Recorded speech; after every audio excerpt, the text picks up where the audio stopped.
Cosas extrañas están sucediendo, señales serias de las profecías bíblicas sobre el fin de los tiempos están ocurriendo.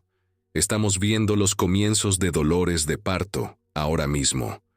Al observar lo que sucede en el mundo, encontramos noticias alarmantes diariamente, noticias que nos recuerdan las advertencias de la Biblia. La Biblia es un libro histórico como ningún otro disponible en cualquier biblioteca pública.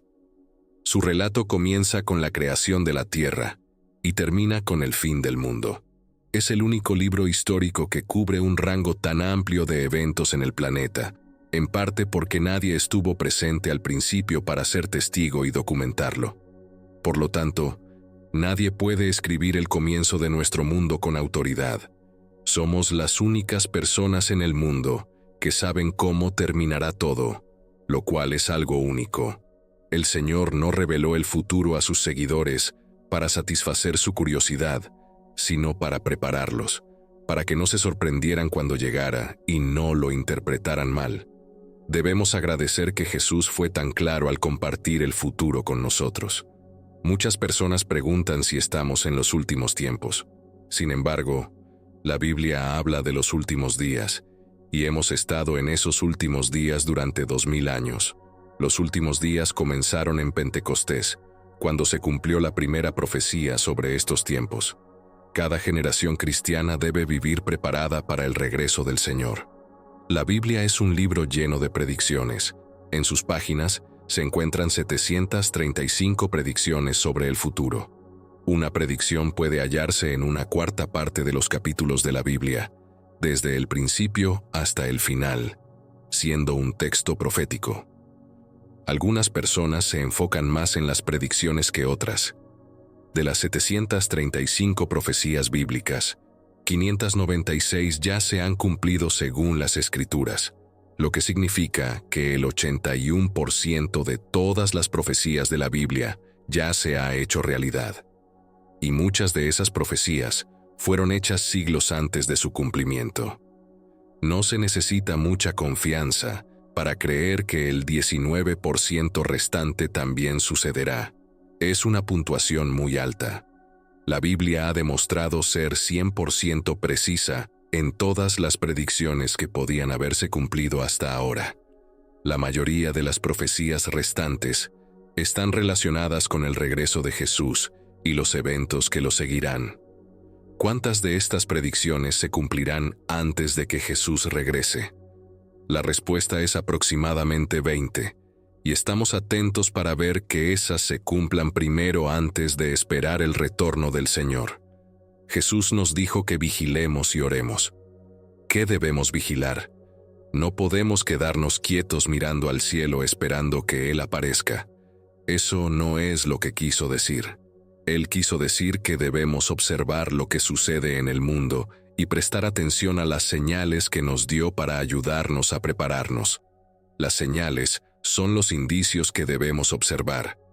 Entonces, veamos Mateo capítulo 24, donde los discípulos le preguntan, ¿cuáles serán las señales de tu regreso? ¿Qué haríamos si no supiéramos cuándo ocurrirá? A esta pregunta, Jesús dio una respuesta directa y clara. Podemos agradecer a Dios por haber respondido de manera tan sencilla. En el libro de Apocalipsis, Él da una respuesta aún más detallada.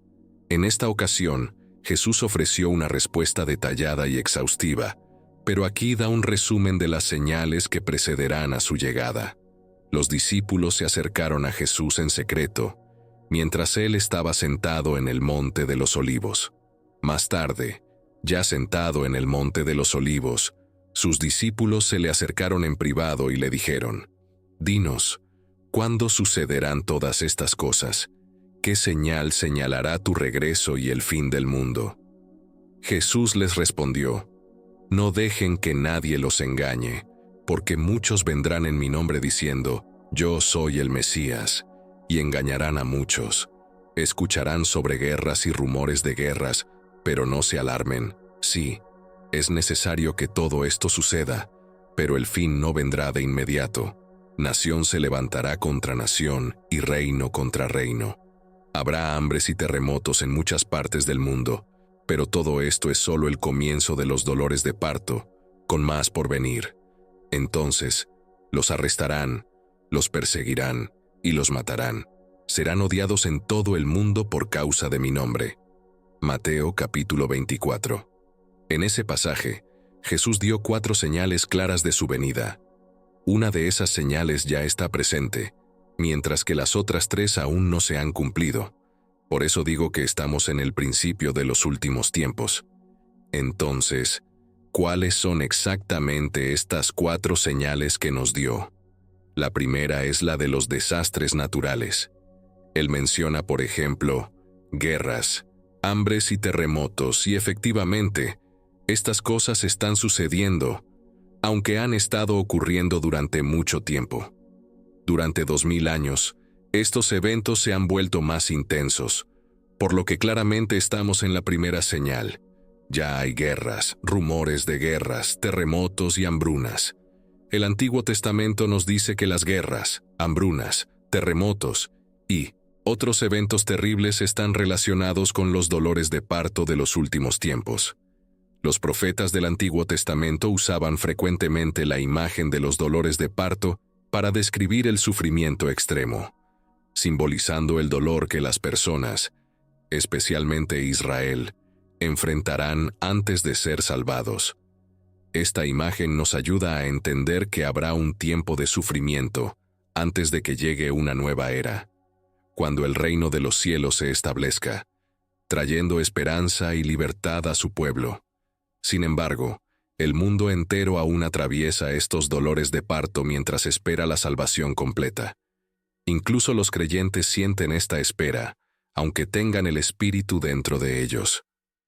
Algunos podrían pensar que la idea de los dolores de parto contradice lo que Jesús dijo sobre no saber cuándo volverá, ya que los dolores de parto suelen significar que el bebé está por llegar. Sin embargo, la metáfora de los dolores de parto nos enseña algo diferente.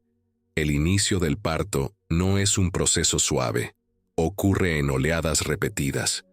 El bebé no llega con el primer dolor, pero una vez que comienzan los dolores, todos saben que el proceso ha empezado. Simplemente no sabemos si el bebé llegará después del 5º dolor, del 15º o incluso más tarde. A lo largo de la historia, vemos oleadas de guerras, terremotos y hambrunas que nos recuerdan que el fin está cerca. Estos eventos señalan que algo está por venir, pero nadie sabe cuándo, hasta que el Hijo del Hombre aparezca. Durante este periodo de espera, necesitamos mantenernos atentos. Algunas personas intentarán engañar a los creyentes, haciéndoles pensar que estos problemas son el fin de todo. Pero Jesús les dice a sus seguidores que no se dejen engañar. Las primeras señales son solo el comienzo del dolor, pero este sufrimiento continuará y marcará todo este periodo. Esta imagen nos muestra que, una vez que este proceso comienza, los eventos no pueden ser detenidos, y las olas de dolor seguirán llegando hasta el final. Cuando Jesús habló sobre el comienzo de los dolores, probablemente los discípulos se sintieron muy preocupados. Él describió la caída del templo, grandes cambios en la sociedad y la política, tragedias humanas importantes y desastres naturales. Pero Jesús los tranquilizó, diciéndoles que estas cosas no son el fin. Luego, Jesús les habla a sus discípulos sobre los eventos futuros, incluyendo el comienzo de los dolores, para ayudarlos a entender los tiempos difíciles que enfrentarán en sus vidas. También les advierte que las cosas se pondrán aún más difíciles de lo que experimentarán, pero que todo llevará al reino mesiánico, tal como los profetas habían dicho. Pero, ¿por qué Jesús compartiría esto con nosotros? Conocer el final da a los discípulos esperanza y un sentido de urgencia. Se dan cuenta de la importancia de aprovechar bien su tiempo. Más tarde, Pedro alentaría a sus lectores a mantenerse firmes ante estas dificultades. Pedro alentaba a los creyentes a reflexionar sobre esto y a vivir vidas santas y piadosas debido a lo que está por venir. Jesús dice: no se dejen engañar. Repite esto una y otra vez a lo largo de su enseñanza, especialmente a medida que nos acercamos al fin. El peligro principal es el engaño, tanto dentro como fuera de la iglesia. En este caso, se refiere a los falsos cristos, falsos mesías, personas que aprovecharán el caos causado por desastres naturales para presentarse como salvadores. Hay muchos ejemplos de personas que se han hecho pasar por salvadores, llevando a otros a lugares remotos solo para acabar en tragedia. Sin embargo, muchos falsos cristos y salvadores afirman ser el libertador prometido de todos nuestros problemas. Cuantos más problemas haya, más falsos salvadores surgirán. Pero, como Jesús nos aconseja, no nos alarmemos. No debemos preocuparnos cuando escuchamos sobre una nueva guerra, tragedia o hambruna. Jesús dijo algo sorprendente. Estos son eventos dolorosos, pero no son dolores de muerte, son dolores de parto. Así que, cuando leamos sobre desastres en los medios, debemos recordar que son los dolores de parto que anuncian que algo nuevo está por nacer. Esto debería cambiar completamente nuestra actitud. Sabemos a dónde se dirige el mundo. No debemos alarmarnos ni angustiarnos como lo hará el mundo por estas cosas. Los desastres que vemos en el mundo son los dolores de parto de un nuevo mundo que está por nacer. Por lo tanto, somos diferentes. Tenemos compasión por aquellos que sufren, pero no compartimos el mismo miedo. Los desastres nos afectan, y esperamos mostrar nuestra compasión ayudando, pero en nuestros corazones no estamos alarmados, sino llenos de esperanza. Estamos esperando el nacimiento de un nuevo mundo. Por lo tanto, no nos desanimamos ni nos deprimimos por los problemas en el mundo. En resumen, el consejo de Jesús para nosotros sería no entrar en pánico, no inquietarnos, sino incluso alegrarnos y decir: estos son signos de que algo nuevo está sucediendo. Pero ¿por qué Dios permite que todo esto ocurra? ¿Por qué Dios deja que sucedan terremotos, tornados, huracanes, tsunamis, tifones, ciclones, deslizamientos de tierra, incendios forestales y otros desastres naturales? Eventos como estos hacen que muchas personas se pregunten acerca de la bondad de Dios. La Biblia proclama que Jesucristo sostiene toda la naturaleza. ¿Podría Dios prevenir los desastres naturales? Absolutamente. Dios a veces influye en el clima. Sí, como lo vemos en Deuteronomio 11:17, Santiago 5:17 y Números 16:30-34, donde se muestra que a veces Dios provoca desastres naturales como juicio contra el pecado. ¿Cada desastre natural es un castigo de Dios? Absolutamente no. De manera similar a cómo Dios permite que las personas malvadas cometan actos malvados, Él permite que la tierra refleje las consecuencias que el pecado ha tenido en la creación. Romanos 8:19-21 nos dice: porque la creación misma aguarda con ansias la manifestación de los hijos de Dios, pues la creación fue sometida a la frustración y la futilidad, no por su propia voluntad, no debido a alguna falta intencional por parte de la creación, sino por la voluntad de aquel que la sometió, con la esperanza de que la misma creación sea liberada de la esclavitud de la corrupción y entre en la gloriosa libertad de los hijos de Dios. La caída de la humanidad en el pecado tuvo efectos en todo, incluyendo el mundo que habitamos. Toda la creación está sujeta a frustración y decadencia. El pecado es la causa última de los desastres naturales, al igual que es la causa de la muerte, la enfermedad y el sufrimiento. Podemos entender por qué ocurren los desastres naturales. Lo que no siempre comprendemos es por qué Dios permite que sucedan. Algunos llegan a decir que los desastres naturales son culpa de la madre naturaleza. ¿Es bíblica la idea de la madre naturaleza? Los primeros escritos sobre la madre naturaleza datan de alrededor del siglo XII o XIII antes de Cristo en los registros griegos. Sin embargo, es Dios quien controla la naturaleza. La Biblia dice que Dios creó la tierra con su poder. estableció el mundo con su sabiduría, y con su entendimiento y habilidad extendió los cielos. Cuando Él hace oír su voz, hay tumulto de aguas en los cielos, y hace que las nubes y la neblina suban desde los confines de la tierra. Él hace los relámpagos para la lluvia, y saca el viento de sus depósitos. Jeremías 10:12-13. Jesús también demostró su poder sobre la naturaleza cuando calmó una tormenta. Esto nos muestra que, aunque existen leyes naturales, es Dios quien tiene el control final sobre todo lo que ocurre en la creación. En nuestro mundo, existen sistemas que Dios estableció.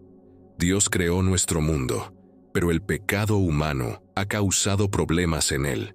Aún así, Dios sostiene nuestro mundo. No hay una diosa impredecible creando caos. Otra idea extraña es que Madre Naturaleza es como la esposa de Dios y reina con él en el cielo. Algunas tradiciones católicas romanas incluso llaman a María la Reina del Cielo. Sin embargo, la Biblia dice que Dios en su Trinidad gobierna el cielo y la tierra por sí mismo. La naturaleza es su creación, y Él solo la cuida y protege. Al hacerlo, muestra su bondad y su amabilidad hacia ella. No se dejó a sí mismo sin testimonio, haciendo el bien, dándonos lluvias del cielo y tiempos fructíferos, llenando de sustento y de alegría nuestros corazones. Hechos 14:17. Con todas estas cosas sucediendo, ¿sería incorrecto culpar a Dios? Culpamos a Dios cuando la vida no va como queremos. Muchas personas piensan que, como Dios está a cargo de todo, Él podría haber evitado que sucedieran cosas malas. Creen que Él podría haber cambiado las cosas para que fueran mejores o haber prevenido los problemas. Cuando no lo hace, sienten que Él tiene la culpa. De cierta manera, esas ideas tienen sentido. Isaías 45:7 parece apoyar la idea de que Dios es responsable de todo. Yo formo la luz y creo las tinieblas, hago la paz y creo la adversidad. Yo, el Señor, hago todas estas cosas. Luego está Isaías 46:9-11, que refuerza esta idea, que dice: acuérdense de las cosas pasadas, desde los tiempos antiguos. Yo soy Dios, y no hay otro. Yo soy Dios, y no hay ninguno como yo. Digo, mi propósito se cumplirá, y haré todo lo que me place. Lo que he dicho, eso haré. Lo que he planeado, eso cumpliré. Isaías 46:9-11. Si Dios asume la responsabilidad de todo, ¿podemos realmente culparlo cuando enfrentamos desastres o sufrimientos? Tener una buena relación con Dios no significa que no enfrentaremos tiempos difíciles. ¿Qué debemos hacer cuando llega la adversidad? A menudo, los cristianos sienten la tentación de culpar a Dios cuando sufren. Podríamos incluso escuchar el consejo de la esposa de Job, quien en su dolor le dijo: maldice a Dios y muérete. Job 2:9. Sin embargo, los cristianos tienen una promesa especial que aquellos que no creen en Dios no pueden reclamar. Romanos 8:28. Nos dice que todas las cosas cooperan para el bien de los que aman a Dios, aquellos que han sido llamados según su propósito. Algunas personas citan este versículo y se detienen después de la palabra bien, pero no es la manera correcta de usarlo. Dios añadió dos condiciones esenciales a esta promesa. Es para aquellos que aman a Dios y para los que son llamados según su propósito. En lugar de culpar a Dios, quienes lo aman pueden enfrentar tiempos difíciles, sabiendo que nada puede dañarlos sin que Dios lo permita por una buena razón. Él deja que sucedan cosas duras, incluso el sufrimiento y la muerte, porque tiene un propósito mayor en mente. Cuando queremos la voluntad de Dios para nuestras vidas más que la nuestra, entendemos que no hay desperdicio en ninguna parte de nuestras vidas. Ningún sufrimiento, tristeza, pérdida o dolor se pierde para el pueblo de Dios. Él puede convertir nuestro dolor y pérdida en una oportunidad para ayudar a otros más adelante. Utiliza los momentos difíciles para hacernos más fuertes y nos brinda mejores oportunidades para acumular tesoros en el cielo de lo que hubiéramos tenido sin el sufrimiento. En lugar de culpar a Dios, deberíamos dar gracias en todo, como dice Efesios 5:20. Sabemos que Dios puede cambiar cualquier situación, pero cuando no lo hace y ocurren cosas malas, no debemos culparlo por hacer algo incorrecto. A menudo queremos saber por qué Dios parece distante cuando enfrentamos tiempos difíciles y dudas. Incluso Jesús, mientras estaba siendo crucificado, clamó: Dios mío, ¿por qué me has desamparado? Mateo 27:46. Para las personas que observaban en ese momento, y para quienes leyeron la historia más tarde, parecía que Dios había abandonado a Jesús. Esto puede llevarnos a pensar que Él también nos dejará cuando estamos sufriendo. Sin embargo, si miramos de cerca lo que sucedió después de que Jesús murió, vemos la verdad. Nada puede separarnos del amor de Dios, ni siquiera la muerte. Después de ser crucificado, Jesús fue resucitado a la gloria. Esto nos muestra que, incluso cuando no sentimos a Dios con nosotros en nuestro dolor, podemos confiar en su promesa de que nunca nos dejará ni nos abandonará. Nuestras vidas son como una colcha. Si miras la parte trasera de una colcha, verás un enredo de nudos y hilos. No se ve bien, y parece que no hay orden. Pero cuando la giras puedes ver cuán hermosamente todos los piezas encajan, al igual que en la vida de un creyente. Isaías 64:8. Puede que no comprendamos plenamente los planes de Dios ahora, pero habrá un día en el que conoceremos todo. Entonces, ¿dónde está Dios cuando estamos sufriendo? Recuerda esto: en tiempos difíciles, cuando no puedes ver su mano, confía en su corazón. Ten la certeza de que no te ha abandonado. Cuando te sientes débil, es entonces cuando realmente puedes descansar en Él y entender que su fuerza es perfecta cuando nosotros somos débiles. 2 Corintios 12:9-10. La segunda señal de su venida no se encuentra en el mundo, sino en la iglesia. Los desastres en el mundo son los primeros signos. La iglesia, y no el mundo, es la segunda señal de su venida. La primera advertencia son los desastres que ocurren alrededor del mundo, lo que nos lleva a la tercera señal de los últimos tiempos: la angustia de Jerusalén. Geográficamente, será muy limitada. En este pasaje, Jesús cita las profecías de Daniel, y un personaje en esas profecías es conocido como la abominación desoladora. Daniel lo menciona 3 veces. ¿Qué significa todo esto? ¿Cuál es la gran importancia? Se trata de un ser humano, un hombre que se establece en la propia ciudad de Dios, se autodenomina Dios y se niega a aceptar la voluntad de nadie más que la suya. Es un tirano cuya llegada tendrá ramificaciones globales, pero que estará centrado en Jerusalén, la ciudad de Dios, el lugar santo. Luego, Jesús dice que la cuarta señal de su venida ocurrirá inmediatamente después de eso, así que sabremos cuándo viene. Estaremos listos cuando llegue esa señal, y no habrá peligro de falsos profetas o falsos mesías. No habrá engaño. Será demasiado rápido. Lo que sucederá es que toda la luz natural se apagará, el sol se oscurecerá y las estrellas caerán. Hay muchas predicciones de esto en la Biblia. Isaías lo predice, diciendo que los cielos se enrollarán como una alfombra, y todas las estrellas del cielo se disolverán. Los cielos se enrollarán como un pergamino, y todas sus estrellas caerán como hojas marchitas de la vid, y como follaje de la higuera. La luz natural desaparecerá, dejando solo luz artificial para iluminar la tierra. ¿Qué está pasando? ¿Qué ocurre? La gente puede preguntarse. Esto es, exclamarán los cristianos, el sol, las estrellas y la luna dejan de brillar. Justo antes de que eso suceda, Dios apaga las luces del cielo para prepararse para el resplandor de la luz del relámpago que marcará su regreso. Entonces, Él vendrá en las nubes de regreso a la tierra, y nos encontraremos con Él. No nos encontraremos en un estadio terrenal, porque no hay ninguno lo suficientemente grande para acomodar a una multitud tan grande. Lo alcanzaremos en el aire, y eso será suficiente. No es una perspectiva fantástica. Cuando ves todas estas cosas, sabes que está en las puertas, a punto de entrar. Luego, Jesús hace una declaración muy simple sobre la higuera, y aquí es donde muchos cristianos se han desviado. Él dice: ahora aprendan esta lección de la higuera. Tan pronto como sus brotes se pongan tiernos y salgan las hojas, saben que el verano está cerca. Jesús nos está diciendo que cuando notemos todos estos eventos suceder, saben que estamos allí.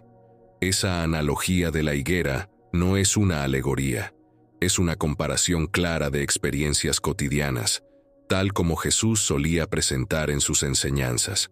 Al ver la higuera haciendo esto, dices que se acerca el verano y así será. En el resto de este sermón, Jesús continúa con 3 parábolas: la de las vírgenes sabias cuyas lámparas seguían encendidas cuando llegó el novio, la de las vírgenes insensatas cuyas lámparas se habían apagado, y la parábola de las vírgenes sabias e insensatas que fueron a buscar aceite, pero perdieron la llegada del novio, y por lo tanto, no pudieron asistir a la boda.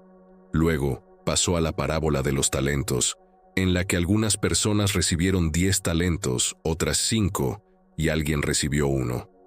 El maestro se fue y regresó preguntando: ¿qué has hecho con los talentos que te dejé?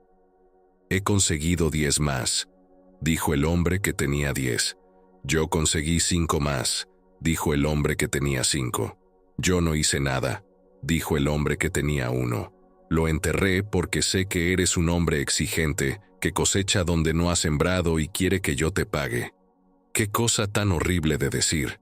Miramos lo que Jesús dijo y lo que el maestro le respondió después de eso.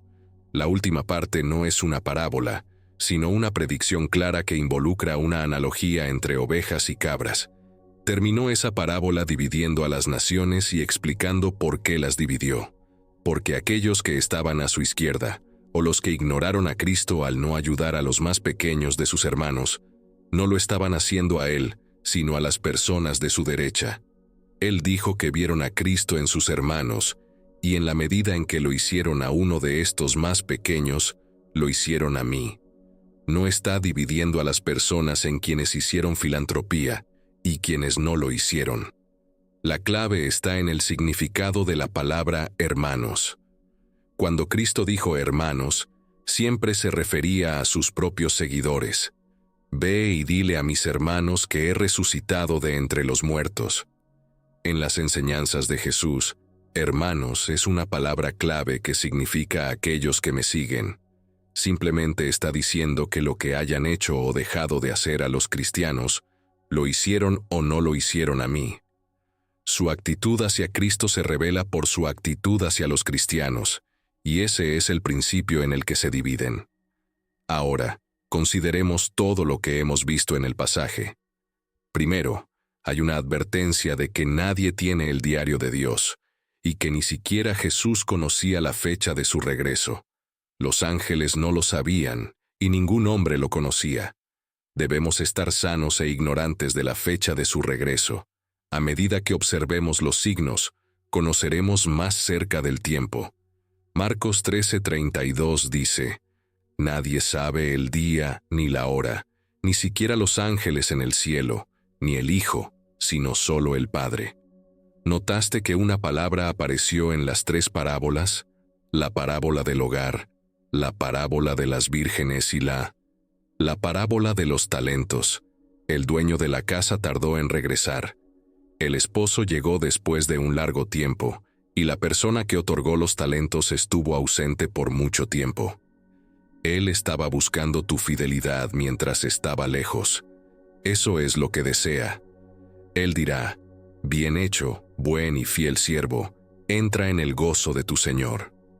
Habrá una separación en su venida entre los fieles que han continuado haciendo lo que se les dejó por hacer, aquellos que cada día recuerdan que Él regresará y que han cumplido con su trabajo, soportando el sufrimiento y siendo sus buenos y fieles siervos, y aquellos que, debido a su tardanza, han caído en malas costumbres.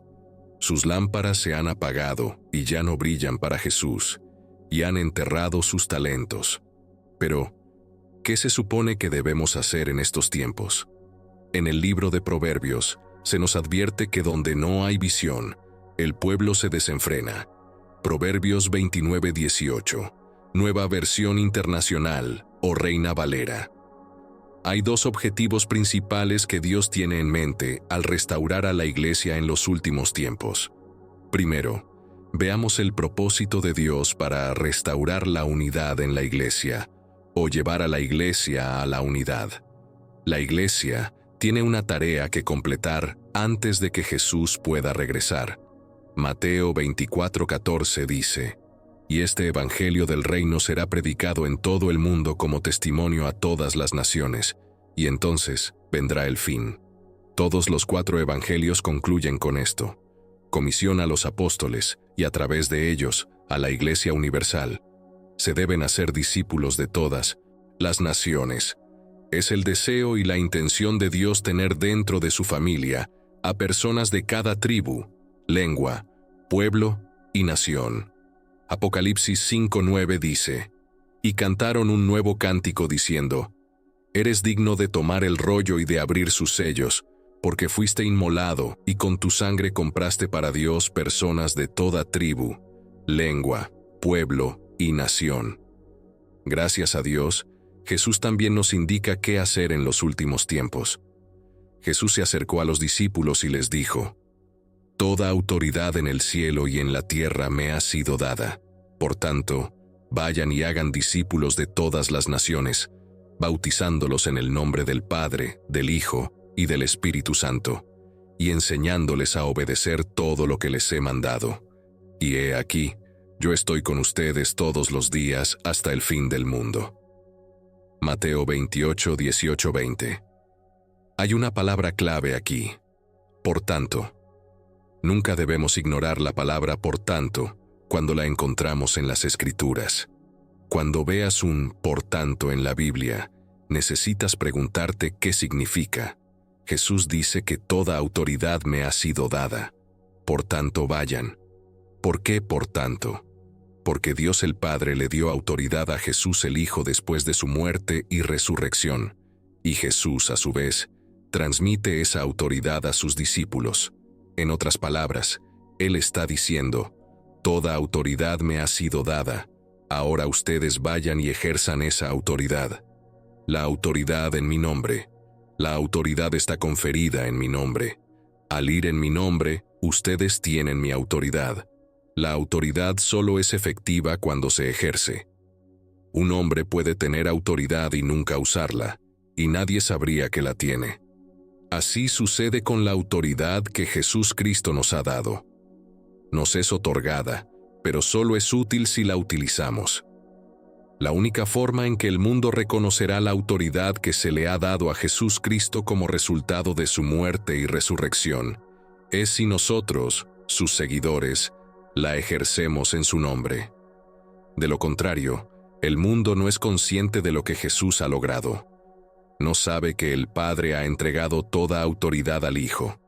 Solo a través de nuestra obediencia a la comisión de Jesús podrá el mundo enfrentarse al hecho de que hay un Rey, el Rey de Reyes y Señor de Señores, cuyo nombre es Jesús, y a quien se le ha dado toda autoridad. Somos responsables de demostrar esto al mundo. A medida que obedecemos la orden de Jesús y llevamos su mensaje, Él lo validará con los signos espirituales que prometió y testificará sobre su propia autoridad en la palabra que nos ha confiado. Hay otra razón por la cual dice: toda autoridad me ha sido dada, por lo tanto, vayan. Hay varias áreas donde viajar es extremadamente difícil. Hay gobiernos en el planeta que se oponen o se niegan a predicar el Evangelio. Hoy en día hay muchas puertas cerradas, pero Jesús responde: si ustedes van y me siguen, recuerden que tengo la autoridad. Si me hablas de ello, abriré esas puertas cerradas para ti. Encontraré un camino donde no hay ninguno. Haré posible que me sigas si estás dispuesto a hacerlo. La seguridad y el progreso de la Iglesia dependen de una evangelización audaz y optimista, lo que significa no tener miedo, no centrarse únicamente en la supervivencia y no esconderse en una cueva con algunos víveres almacenados. ¿Por qué muchos están buscando en Google sobre multimillonarios y búnkeres? ¿Menciona la Biblia eventos actuales como la construcción de búnkeres por parte de multimillonarios? Si es así, ¿indica el cumplimiento de profecías del fin de los tiempos mencionadas en la Biblia? ¿Cuándo y dónde ocurre esto? Estos juicios se presentan en el libro de Apocalipsis. La mera mención del libro de Apocalipsis puede ser escalofriante, no por su historia de horror, sino porque retrata la batalla final entre el bien y el mal, marcando el final del viaje humano. Su imaginería produce un sentido de asombro y maravilla. Los búnkeres aparecen en Apocalipsis 6, y este capítulo abarca a Satanás en la tierra. Este segmento particular del libro es el cruce, el verdadero corazón del asunto, y puede ser bastante desafiante de comprender. Desafortunadamente, hemos llegado a la parte más desagradable del libro, los juicios más severos. La situación se deteriorará significativamente antes de que se pueda ver alguna mejora. El escenario descrito en los próximos capítulos es sombrío. Sin embargo, es reconfortante saber que el escenario presentado en el libro es el peor, pero el lector puede consolarse con el hecho de que las cosas solo mejorarán a partir de aquí. Sin embargo, los próximos capítulos son lo suficientemente angustiosos como para causar inquietud. Los búnkeres se mencionan como parte de una profecía aún no cumplida, ya que forman parte de los 7 sellos. Los 7 sellos son parte de los juicios de Dios sobre el fin del mundo. Apocalipsis 6, 1 a 17 nos proporciona más información. Aunque vemos el resultado de los búnkeres en Apocalipsis capítulo 6, la acción comienza en el capítulo 5 de Apocalipsis.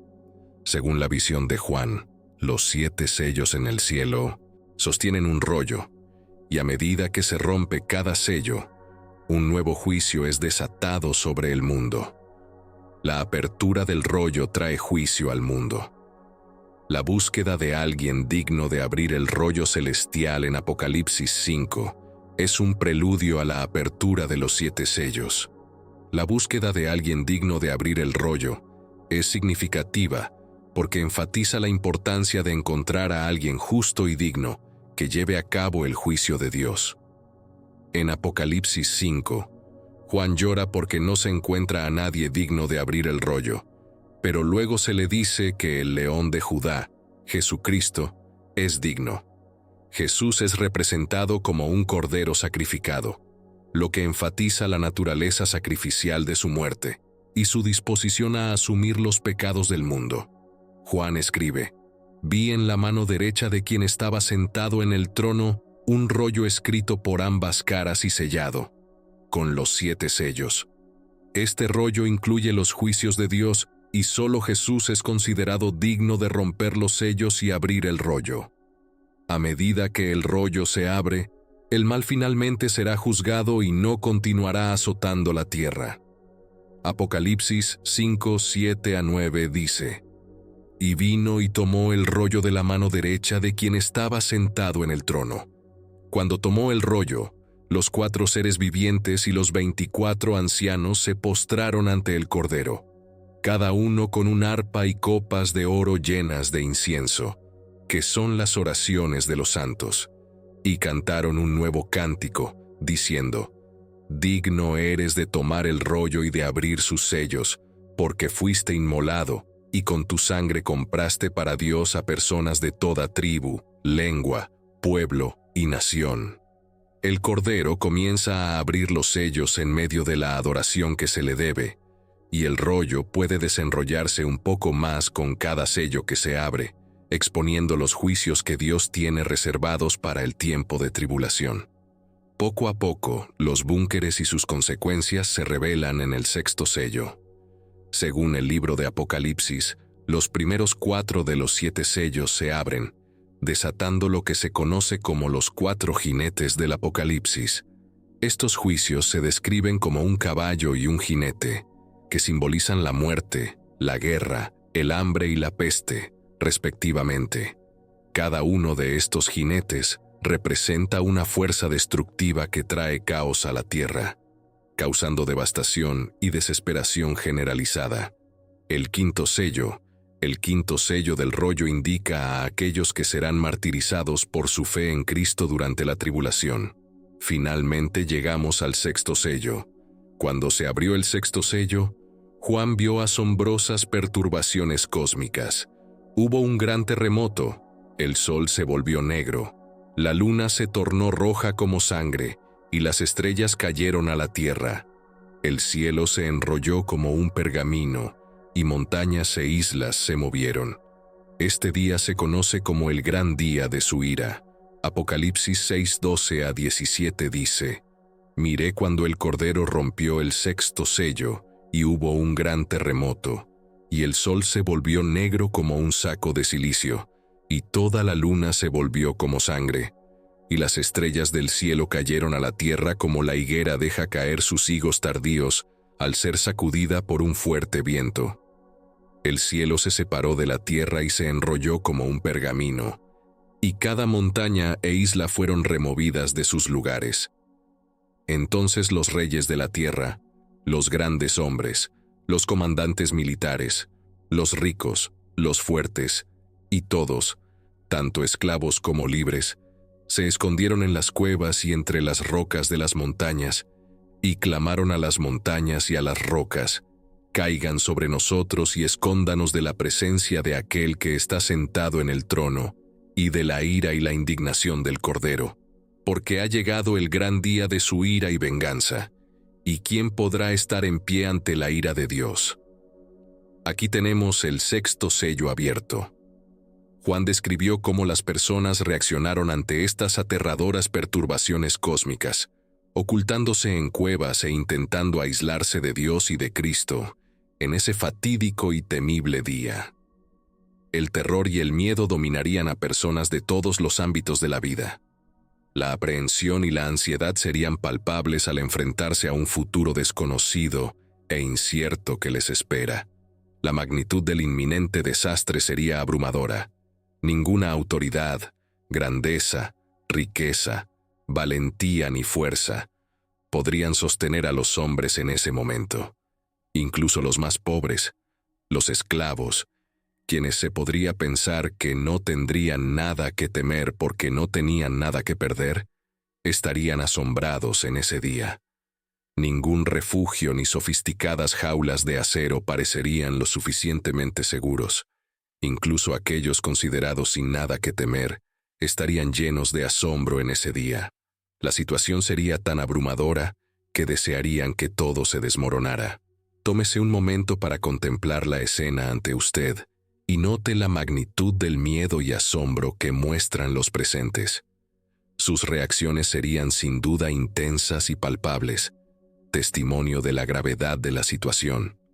En medio de esta extrema dificultad, su estado emocional se volvería tan intenso que podrían sentir que están siendo llevados al límite. El peso de sus problemas podría volverse tan insoportable que sentirían que no tienen otra opción más que rendirse. La situación se torna tan crítica que las personas se ven empujados al punto de la desesperación, deseando que las montañas caigan sobre ellos y las colinas los cubran. Preferirían desaparecer por completo y dejar de existir. También observan la causa de su terror, el semblante airado de quien está sentado en el trono y la ira del Cordero. Todas las personas son igualmente humilladas por la ira de Dios. Este juicio es especialmente profundo, ya que se trata de la ira del Cordero. Es la feroz ira del amor, el enojo de un amor desinteresado que ha hecho todo lo posible por nuestra salvación. Esta ira nos dice con absoluta certeza que el mal será finalmente destruido por Dios. Ellos claman en sus refugios: escóndenos de la presencia de quien está sentado en el trono. La gente no solo se oculta por miedo al castigo, sino también por la visión misma del Todopoderoso que reina en el cielo. Lo que más aterra a los pecadores no es solo la idea de morir, sino la presencia intimidante y abrumadora de Dios mismo. Esta afirmación enfatiza la unidad inseparable entre Cristo y Dios, sugiriendo que cualquier cosa que desagrada a Cristo también desagrada a Dios, ya que son uno y el mismo. Esto implica que la voluntad y la intención de Cristo y Dios son idénticas y comparten un único propósito divino. Aunque Dios es invisible, puede hacer que los habitantes de este mundo sean conscientes de su severo desagrado. Aunque Cristo es a menudo representado como un cordero gentil, es importante recordar que Él es capaz de enojo, incluso hasta el punto de la ira. La ira del Cordero es extremadamente aterradora. Si aquel que nos salva de la ira de Dios se convierte en nuestro enemigo, entonces, ¿quién intercederá por nosotros? Aquellos que caen víctimas de la ira del Redentor quedarán sin esperanza. Su destino estará sellado sin ninguna posibilidad de redención. Este es el fondo mismo de la desesperanza y la desolación. A lo largo de la historia, se ha observado que las personas reciben oportunidades y períodos de gracia para enmendar sus pecados. De manera similar, Dios también tiene su propio día de ira justa. Un día en el que todos los pecadores tendrán que enfrentar las consecuencias de sus malas acciones. Este día será tan espantoso que incluso los pecadores más valientes no podrán mantenerse de pie ante Dios. El pueblo de Judea y Jerusalén experimentó el terror de este día durante su destrucción, y lo mismo ocurrirá con todos los pecadores no arrepentidos en el día del juicio final. La angustia, el miedo y la desesperación que sentirán los pecadores en ese día serán incomparables. En tiempos de tribulación, los humanos buscarán desesperadamente refugio y seguridad donde sea que puedan encontrarlo. En esos momentos, se hace evidente la naturaleza efímera y temporal de la existencia humana. El tumulto en el cielo no es solo un acontecimiento ordinario, sino una advertencia de un terror aún mayor que se avecina. Es la expresión de la ira de Dios, una fuerza aterradora y asombrosa que está más allá de la comprensión humana. La ira del Cordero es una frase inusual que las personas aterrorizadas utilizan para describir las calamidades que experimentan, ya que Dios no envió al Hijo al mundo para juzgar y condenar al mundo, es decir, para iniciar el juicio final, sino para que el mundo pueda ser salvado a través de él. La gente del mundo aún ve a Dios como un ser vengativo. La ira de Dios, por supuesto, es un tema básico de la Biblia. El libro de Apocalipsis nos habla mucho sobre ello. Apocalipsis 19:15 dice que de su boca sale una espada afilada, su palabra, con la que puede herir a las naciones, y él las regirá con una vara de hierro, y pisoteará el lagar de la ira feroz de Dios, el Todopoderoso, en juicio del mundo rebelde. Juan enfatiza en el versículo 15 que nadie, desde el más alto hasta el más bajo, estará exento del juicio. Otro término para el día del Señor es el día del juicio, como lo describen los profetas Joel y Sofonías. Joel lo describe como espantoso, mientras que Sofonías lo caracteriza como un día de angustia y aflicción, un día de problemas y ruina, un día de oscuridad y tristeza, un día de nubes y tinieblas. La ira de Dios no es una manifestación de odio vengativo o vindicta personal. En cambio, es la respuesta santa de Dios al pecado no arrepentido, que es la causa raíz de la miseria y el sufrimiento que los humanos se infligen a sí mismos. La gente de la tierra, durante este tiempo de juicio, incluso los reyes, se hacen una pregunta legítima. ¿Quién puede soportar? La pregunta en realidad es una cita de Malaquías 3:2. ¿Quién podrá soportar el día de su venida? ¿Quién podrá mantenerse en pie cuando Él aparezca?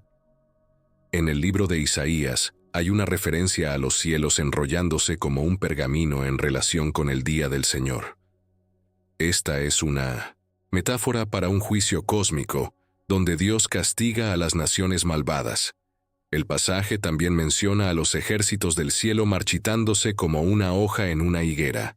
Además, el texto indica que nuestra lealtad a Jesucristo, más que el estatus social, es lo que realmente determina la fe de uno. En la antigüedad, a menudo se utilizaban opuestos para categorizar a las personas, como esclavo y libre, pero la muerte anula tales distinciones. Allí están los pequeños y los grandes, y el siervo es libre de su amo. Job 3:19. Los versículos anteriores indican que, ante desastres naturales, la humanidad a menudo se siente impulsada a reconocer algo que normalmente se suprime, una aceptación de que Dios es Dios y que lo que está ocurriendo es su juicio. Los eventos que se aproximaban eran enormes, y hubo varias ocurrencias que contribuyeron a hacer que ese día y esa era fueran extremadamente aterradores. Primero, hubo un gran terremoto. Segundo, el sol se volvió negro como un saco de pelo. Tercero, la luna se convirtió en sangre. Cuarto, las estrellas del cielo caerían a la tierra. Quinto, el cielo se iría como un pergamino cuando se enrolla. Sexto, cada montaña e isla se moverían de su lugar. Leemos que hubo un gran terremoto, y que el sol se volvió negro como un saco de pelo, y la luna se volvió como sangre, y las estrellas del cielo cayeron a la tierra. Esto no será algo extraño. A lo largo de la Biblia hay numerosas referencias a perturbaciones celestiales que se cree que significan la llegada del Mesías. Estas ocurrencias han sido mencionadas en los libros proféticos de Isaías, Jeremías, Ezequiel, Joel y Sofonías, así como por el mismo Jesús. Estas perturbaciones se describen con gran detalle y se considera que tienen un significado simbólico significativo en relación con la llegada del Mesías.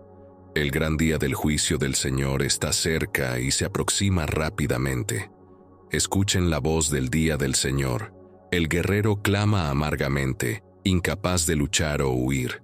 Ese día es un día de derramamiento de la ira de Dios, un día de problemas y angustia, un día de destrucción y devastación, un día de oscuridad y tinieblas, un día de nubes y oscuridad espesa, un día de trompeta y gritos de batalla de los invasores contra las ciudades fortificadas y contra las altas torres de los baluartes.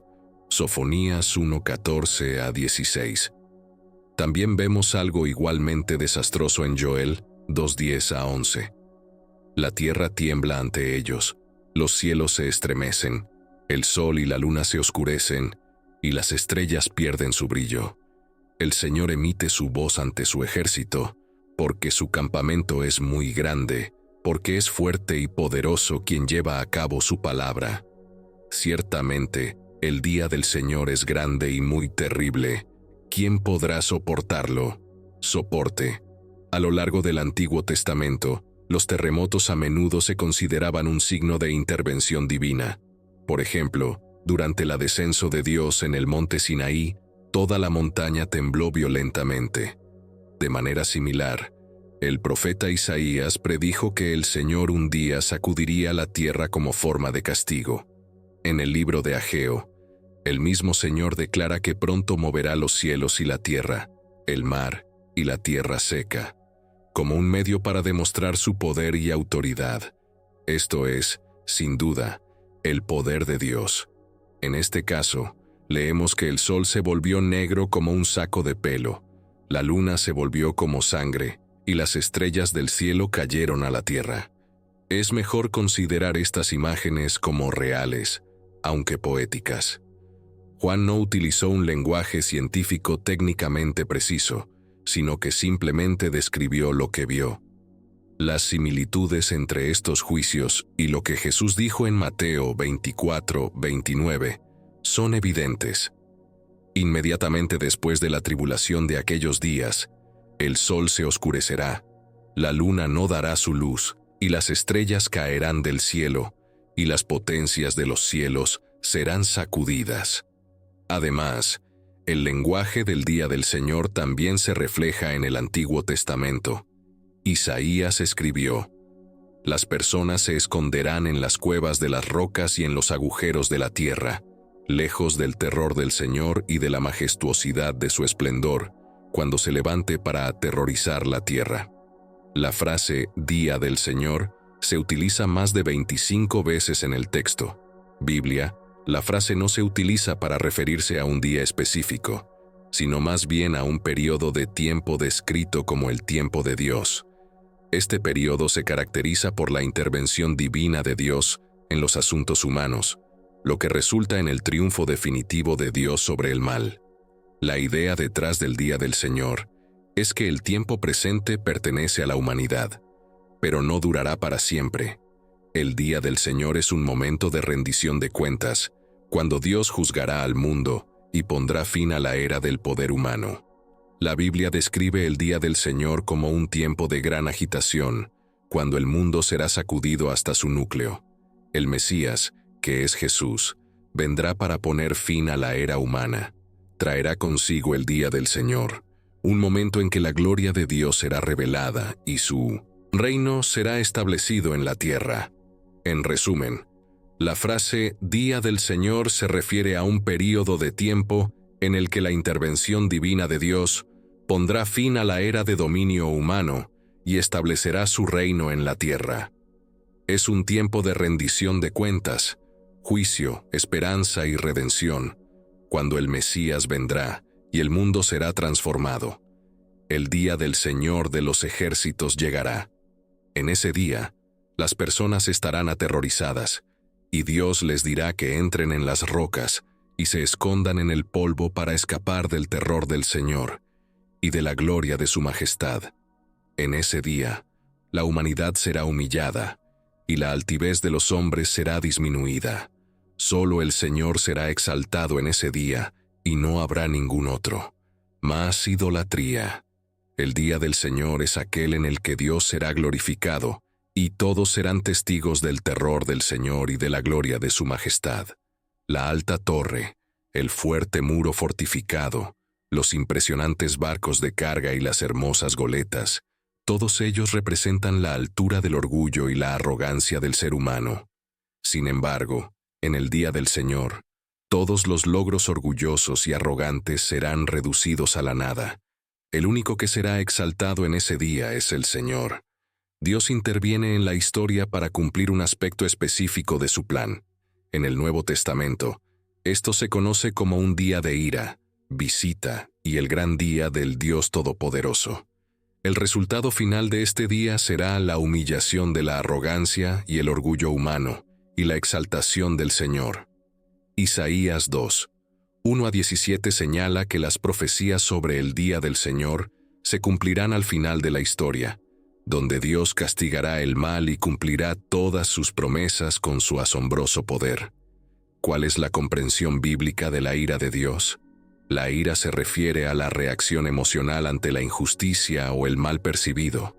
Se puede describir como enojo, frustración, indignación o irritación. Tanto los humanos como Dios pueden manifestar ira, pero existe una diferencia significativa entre ambos. La ira de Dios es distinta de la ira del hombre. La ira de Dios es siempre santa y justificada, mientras que la ira del hombre rara vez es justificada y nunca es santa. El Antiguo Testamento retrata la ira de Dios como una respuesta divina, reacción al pecado y la desobediencia humana. Con mayor frecuencia, la idolatría desencadena esta ira divina. Por ejemplo, el Salmo 78, 56-66, relata la idolatría de Israel. La ira divina se dirige consistentemente hacia aquellos que no siguen la voluntad de Dios.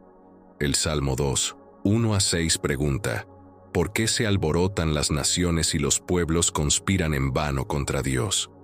Los reyes de la tierra se establecen, y los gobernantes se reúnen contra el Señor y su ungido, el rey David, el Mesías, diciendo: rompamos sus cadenas y desprendámonos de sus cuerdas de control. Aquel que está sentado en los cielos se ríe de su rebeldía.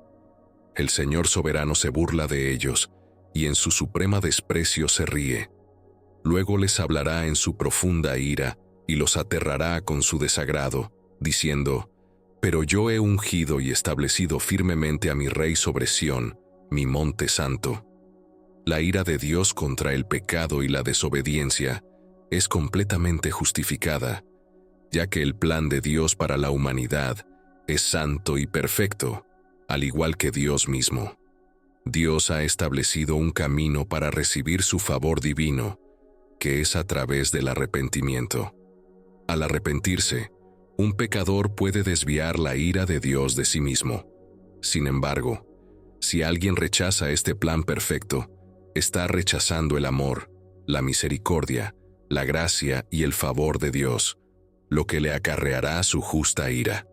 El Nuevo Testamento respalda el concepto de un Dios iracundo que juzga el pecado, como se evidencia en la historia del hombre rico. Y Lázaro ilustra el juicio de Dios y las graves consecuencias para los pecadores que no se arrepienten. Lucas 16, 19, 31. Había un hombre rico que vestía de manera habitual ropas caras de púrpura y lino fino, y disfrutaba de una vida llena de celebraciones y lujos cada día. Un hombre pobre llamado Lázaro era llevado y dejado a su puerta, cubierto de llagas. Anhelaba con ansias comer las migajas que caían de la mesa del rico, y hasta los perros venían y lamían sus llagas. Sucedió que el pobre murió, y su espíritu fue llevado por los ángeles al seno de Abraham, al paraíso. También murió el rico, y fue sepultado en el Hades, el reino de los muertos. Estando en tormento, levantó la vista y vio a Abraham de lejos, y a Lázaro en su seno. Entonces gritó: «Padre Abraham, ten misericordia de mí y envía a Lázaro para que moje la punta de su dedo en agua y refresque mi lengua, porque estoy atormentado en esta llama». Pero Abraham le respondió: «Hijo, recuerda que durante tu vida recibiste tus bienes, todos los placeres y consuelos, y Lázaro, a su vez, padeció males y sufrimientos. Ahora él es consolado aquí en el paraíso, mientras que tú estás en severa agonía. Además, entre nosotros y ustedes se ha establecido un gran abismo, de manera que los que quieren cruzar de aquí hacia ustedes no pueden, ni tampoco pueden pasar de allí hacia nosotros». El hombre rico le dijo entonces: «Padre Abraham, te ruego de enviar a Lázaro a la casa de mi padre, porque tengo 5 hermanos, para que les advierta solemnemente y testifique a ellos, a fin de que tampoco ellos vengan a este lugar de tormento». Pero Abraham le dijo: «Tienen las escrituras dadas por Moisés y los escritos de los profetas, que los escuchen».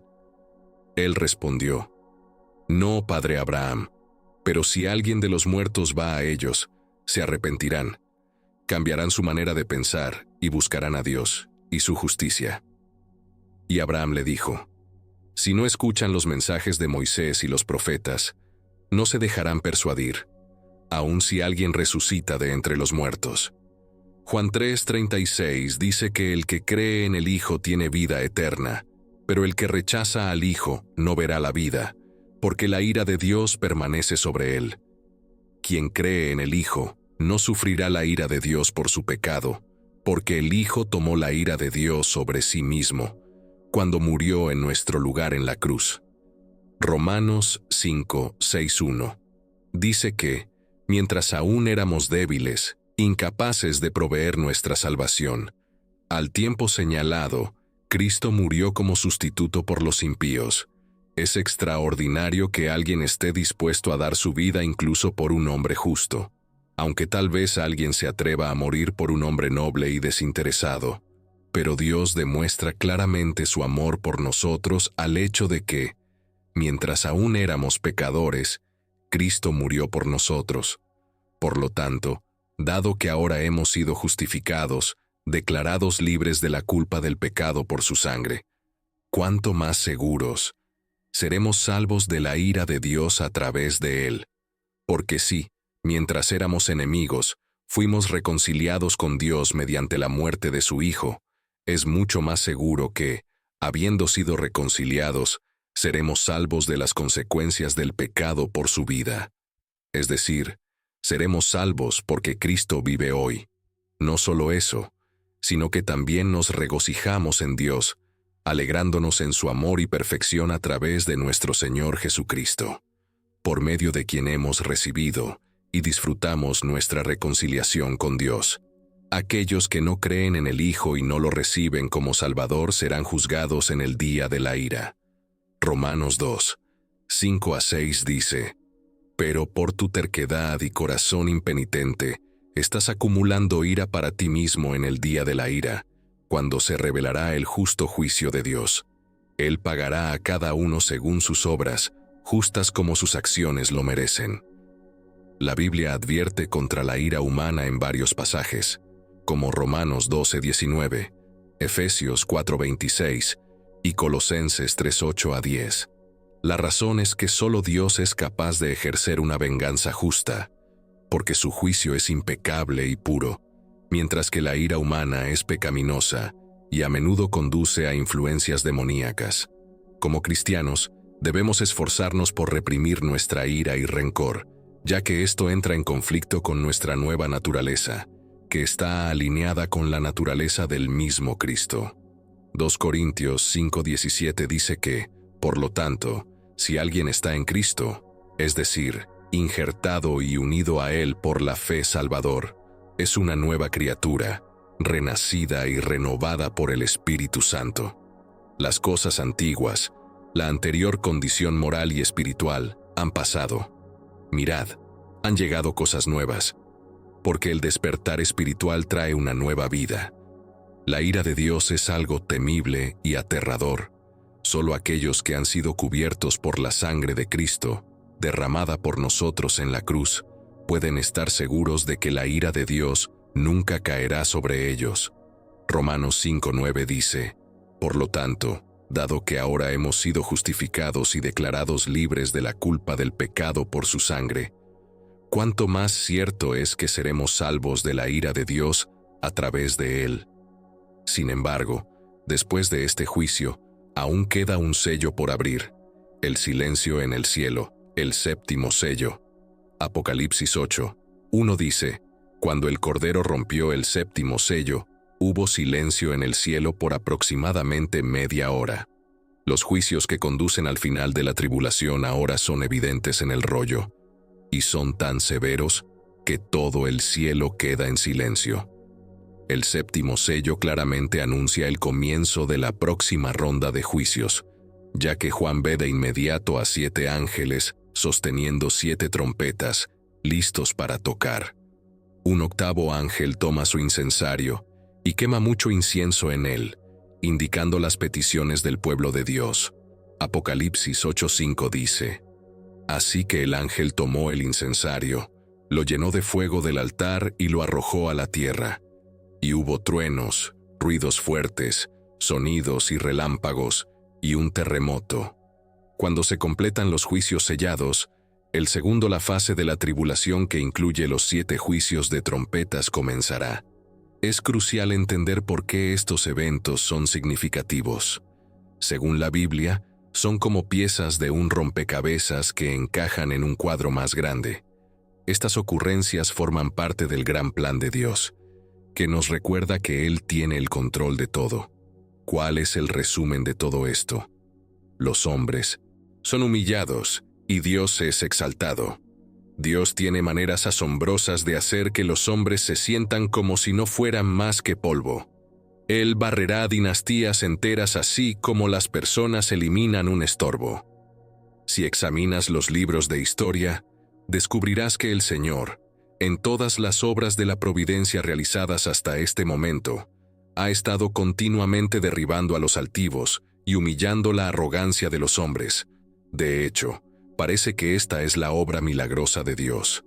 Y si un hombre viniera a mí y me preguntara qué está haciendo Dios, respondería diciendo que Él está elevando a los humildes mientras está rebajando a los orgullosos. Siempre parece estar involucrado en esto como si fuera su obra natural, y se deleita en ello. Derriba los nidos que se construyen entre las estrellas.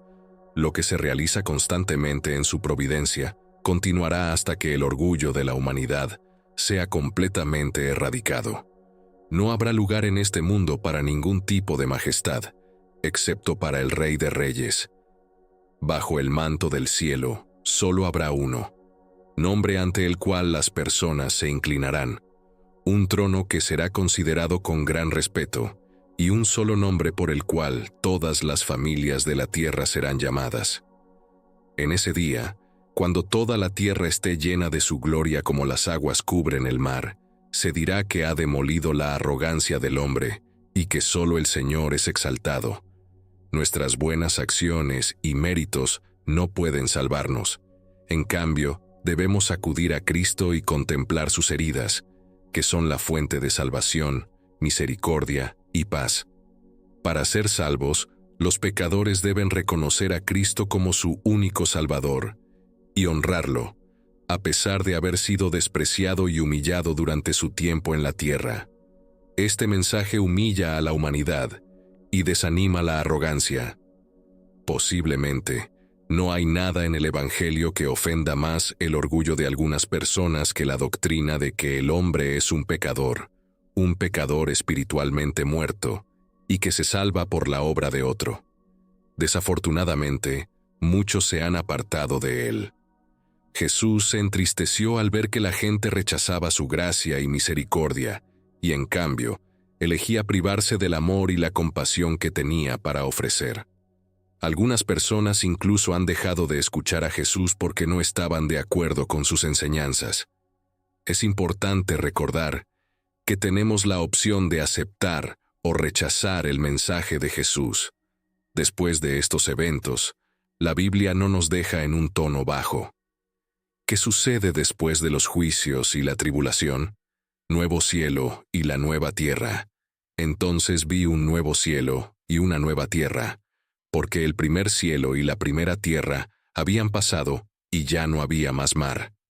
Apocalipsis 21:1.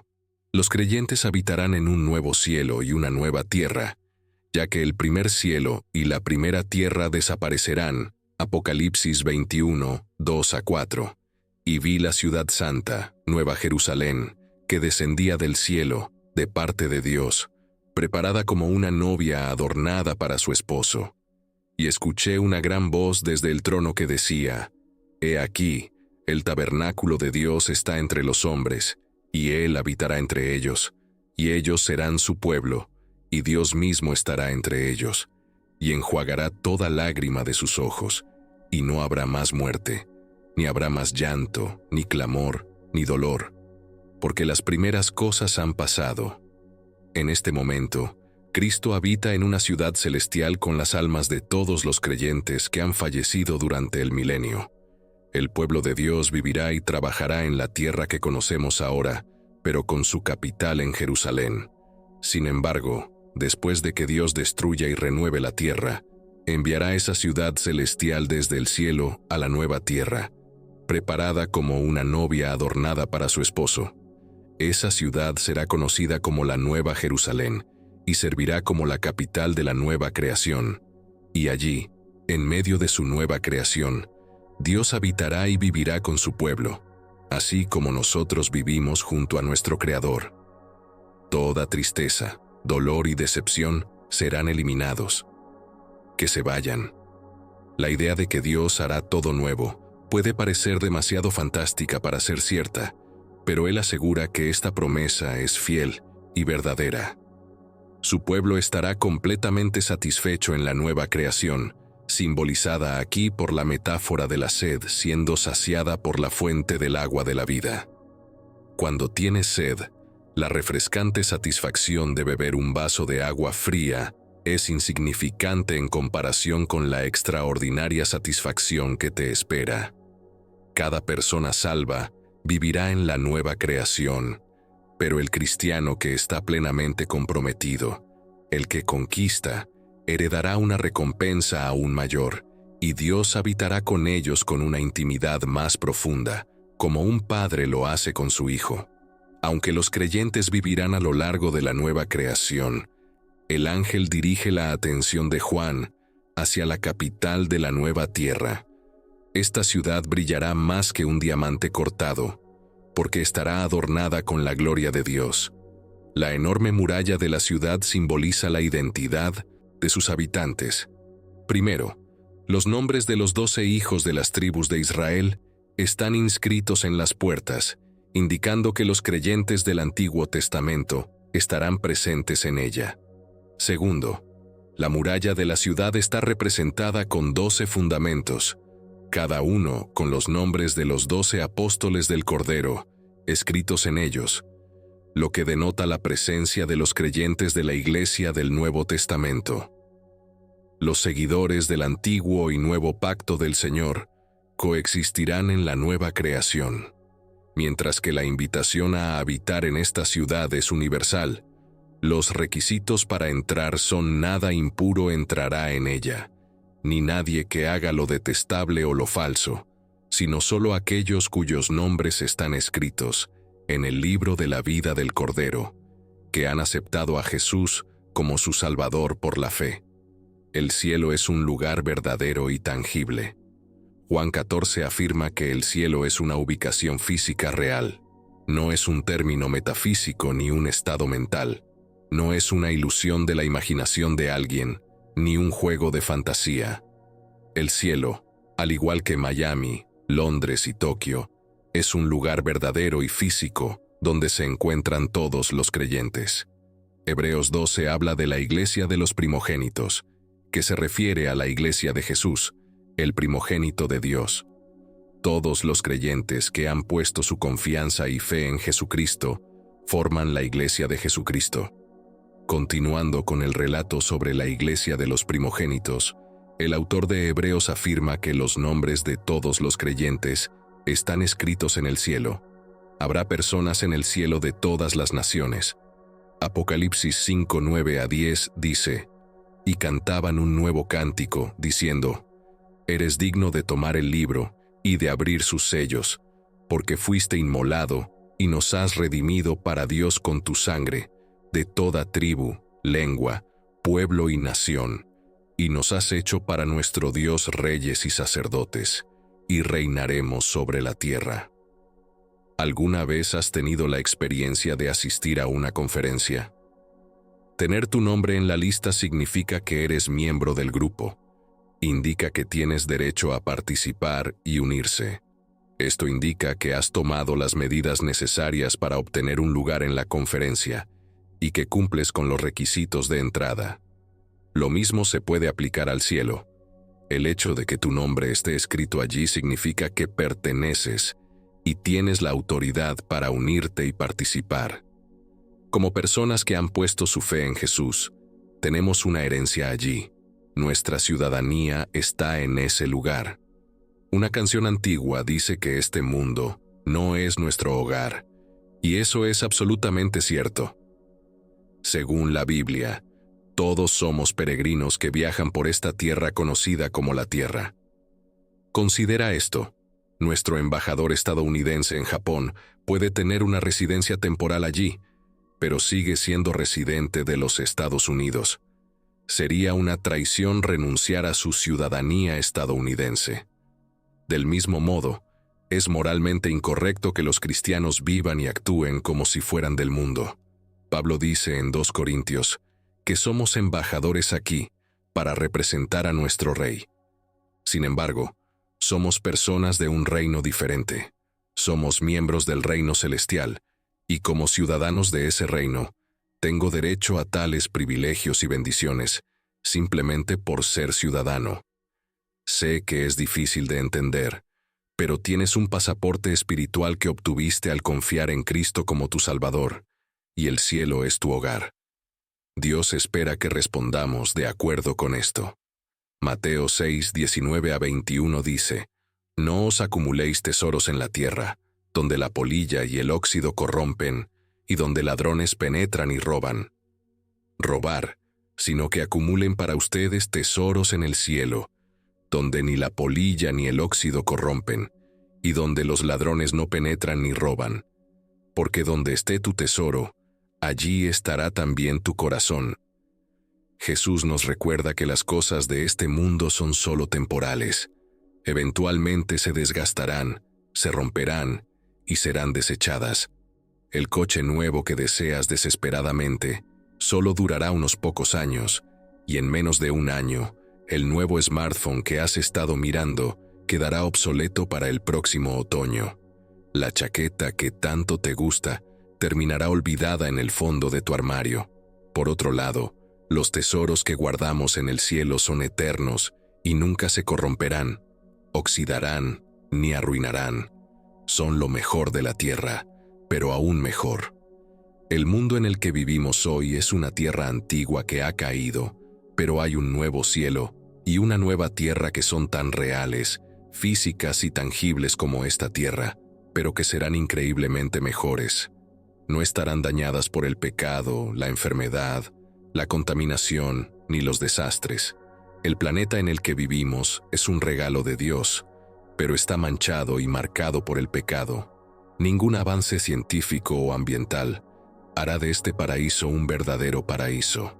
Debemos ser administradores meticulosos del planeta que Dios nos ha dado, pero no debemos poner nuestra esperanza aquí. Dios nos está preparando un nuevo cielo y una nueva tierra que superan nuestra más salvaje imaginación. El pecado, la muerte y el dolor estarán ausentes. Apocalipsis 21:4. El cielo será grandioso porque algunas cosas no estarán allí. Así que la pregunta es tanto no se trata de si sucederá, sino de cuándo. La Biblia dice que el Señor ha contado nuestros días, pero nunca ha revelado su hoja de cálculo. Mientras el cielo capta nuestra imaginación, es más significativo que el Dios del cielo capture nuestras almas, porque Dios es más importante que el cielo. La Biblia dice, pero ¿habitará realmente Dios en la tierra? He aquí, el cielo y el cielo de los cielos no pueden contenerte, cuanto menos esta casa que he edificado. 1 Reyes 8:27. Los cielos no pueden contenerlo, pero Él puede sostener toda su creación en sus manos. ¿Quién ha medido las aguas en la palma de su mano, y ha medido los cielos con la medida de su mano, y ha calculado el polvo de la tierra con una medida, y ha pesado los montes en balanza y los collados en pesas? Isaías 40:12. La Biblia dice que, así como está escrito en las Escrituras, cosas que ojo no vio, ni oído oyó, ni han subido al corazón del hombre, son las que Dios ha preparado para los que le aman. Primera carta a los Corintios, capítulo 2, versículo 9. El cielo puede estar más allá de las capacidades de los satélites y telescopios del hombre.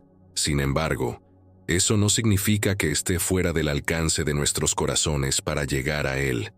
La palabra de Dios dice que Él es la imagen viva, exacta, la manifestación esencial del Dios no visto, la representación visible de lo invisible, el primogénito, el preeminente, el soberano y el originador de toda la creación, porque por Él fueron creadas todas las cosas en los cielos y en la tierra, lo visible y lo invisible, ya sean tronos, dominios, poderes o autoridades. Todas las cosas fueron creadas y existen a través de Él, es decir, por su actividad y para Él. Colosenses 1:16. El cielo es donde está el Señor, y Cristo es el Señor del cielo y de la tierra. Él puede reinar desde el cielo, y todos habitarán en nuestros corazones. Oremos, querido Señor. Gracias porque tu Espíritu Santo me ayuda a discernir y entender tu palabra. Te pido humildemente que me concedas un ferviente deseo de alimentar mi alma con la sabiduría y la guía que se encuentran en las Escrituras cada día, como has proclamado en Mateo 4:4. No solo de pan vivirá el hombre, sino de toda palabra que sale de la boca de Dios. Que este anhelo por tu palabra divina sea insaciable e inquebrantable, para que pueda ser fortalecido y iluminado por tu verdad, viviendo siempre de acuerdo con las enseñanzas de la Sagrada Escritura, lo que me proporciona una base sólida e inquebrantable, tanto para esta vida como para la vida eterna. Agradezco que la palabra de Dios es eterna y permanece firme en los cielos, como se afirma en el Salmo 119:89. Su sabiduría atemporal sirve como una lámpara a mis pies y como luz a mi camino, permitiéndome recorrer el camino de la vida con confianza y seguridad, tal como se menciona en el Salmo 119, 105. Querido Señor, te pido humildemente que utilices las poderosas palabras de las Escrituras para enseñarme, para reprenderme cuando me desvíe, para corregirme cuando esté equivocado y para entrenarme en la justicia, de modo que pueda estar completamente equipado para realizar cada buena obra que has preparado para mí. Por favor, guíame por el camino de la rectitud y ayúdame a aplicar las lecciones que aprendo de tu palabra a mi vida diaria. Confío en tu infinita sabiduría y amor, y oro para que continúes guiándome en mi viaje de fe. Gracias por tu amor constante y tu gracia. Amén.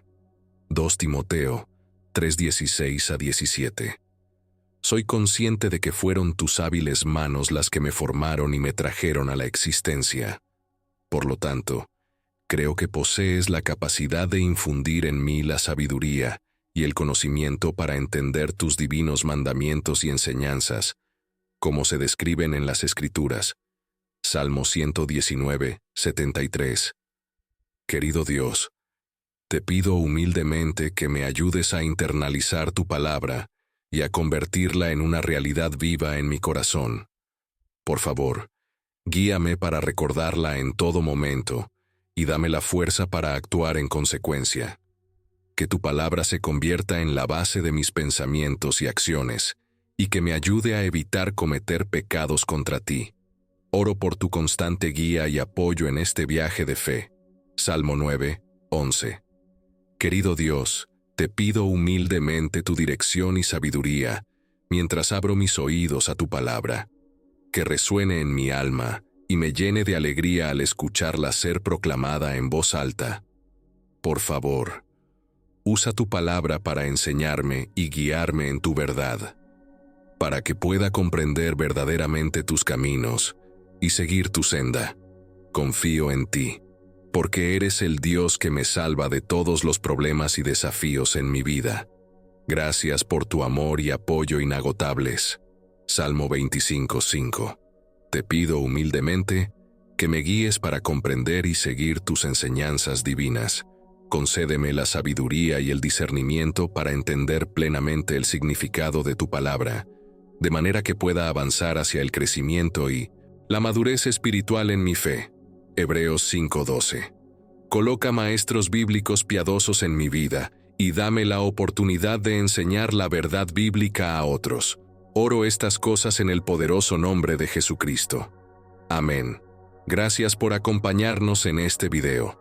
Esperamos que el contenido de hoy haya sido de gran bendición para tu vida y te haya ayudado a profundizar en tu fe. Nos encantaría saber qué aprendiste y cómo aplicarás estas enseñanzas en tu día a día, así que déjanos tu comentario aquí abajo. No olvides darle like a este video y suscribirte a nuestro canal para más contenido inspirador. Hasta la próxima.